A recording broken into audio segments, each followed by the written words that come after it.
Wanted to show you how I set up my DROs on my mill. This is kind of a modification of Gone Red Car 1. He's got a nice video out there, and he's actually using Grizzly's DRO setup. And I just right now have got the X and Y set up on the iGaging DROs. The ZXS is probably plenty for me right now, and so I just went ahead with the XY. Some of the considerations that I took into effect is I saw some guys mount the DRO on the front side here, and that looked really simple and easy. But one of the things that I'm looking to do in the future is potentially put a power feed on over here. And if you put that power feed on, it needs this front rail to hit the limit switch. So I actually couldn't mount the DRO on the front side, so it kind of forced me to go to the back. Another thing that Gone Red Car 1 did on his is he actually extended out this end past here. I don't know, maybe because he didn't want to cut off his bar or whatever, but I limited mine on this side because that's where the power feed would go. So I wanted to make sure that it was cut off there, and when I go to install my power feed someday, that I don't have to actually modify the mounting of my DRO. Now the other thing that I wanted it modified is I put this up to hold the DROs, and one of the things I wanted to be able to do is actually hit the buttons and not have the bar move or swing, and I wanted it adjustable up and down. So I kind of came up with this setup. And the first thing I did is I took a square tube of aluminum and I milled out a slot in it so that I could adjust it. I bought these from McMaster Carr, and they sell these little knobs that aren't tapped. So I went ahead and bought one and tapped it for my threaded rod here so that I could easily at any time adjust the DRO where I needed it, because the head, sometimes it's low on the table, and then sometimes it's high. So I wanted to be able to adjust that up and down out of the way so I could see it. And then I also wanted to be able to move this in and out or angle it. So I actually stole one of the little clamps off of a dowel gauge holder, and I got a nice knob for it because I wanted to be able to quickly do it without any tools, actually, on both those items. So overall, I can adjust that in or out, up or down. It's nice and steady to push the buttons. So I think that's going to be a good solution for me. Okay, here's the overview of what I did on the DRO mounting.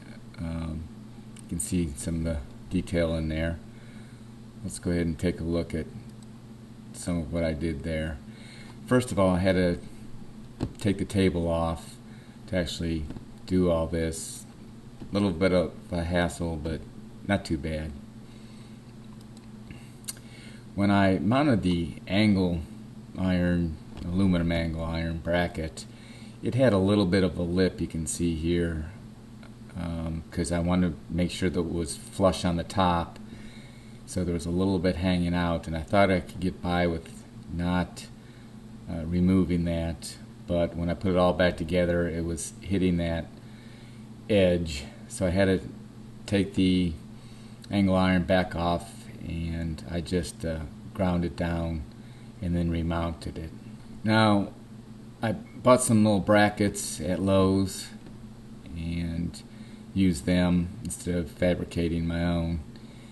And And the thing I would say here is just need to make sure that those mounting screws don't go through to the other side of the bar where it would actually bind the bar. There's some room in there, so you shouldn't have any problem.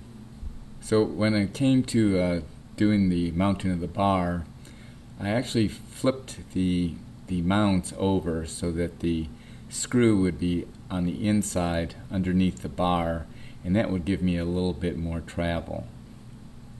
Now, because of that, I really needed to use these hex nuts or bolts instead of the cap screws that I would normally use. And the reason I did that is because I wanted to be able to tighten or adjust when the bar was on, so I would be able to get a wrench down in there and actually loosen and de-stress the bar if I needed to.